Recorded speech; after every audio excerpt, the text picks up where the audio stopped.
اعوذ باللہ من الشیطان الرجیم بسم اللہ الرحمن الرحیم۔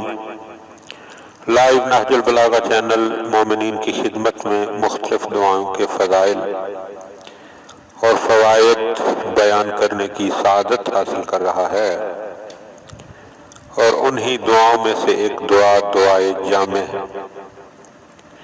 جناب سید ابن طاؤس علیہ الرحمہ نے محج الدعوات میں حضرت امیر المومنین علی ابن ابی طالب علیہ السلام سے یہ دعا روایت کی ہے، اور حضرت نے اس دعا کو جناب رسالت مآب صلی اللہ علیہ وآلہ وسلم سے پایا۔ اس دعا کے پڑھنے والے کے لیے بہت کچھ فضیلت و ثواب منقول ہے، بالخصوص اس شخص کے لیے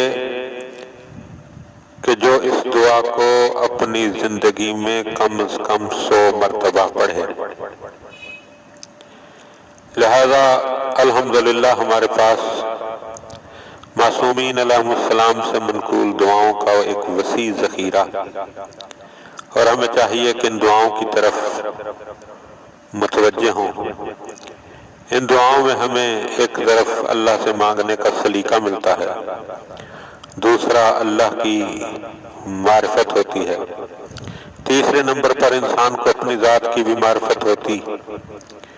اس میں ایسے ایسے جملے معصوم نے بیان کیے ہیں ان دعاؤں میں کہ انسان اپنی حقیقت کو بھی پا لیتا۔ بس جب بھی کوئی مومن دعا پڑھے تو میں حقیر یہی التماس کروں گا کہ مجھے بھی اپنی دعاؤں میں یاد رکھے۔ اللہم صلی علی محمد و آل محمد۔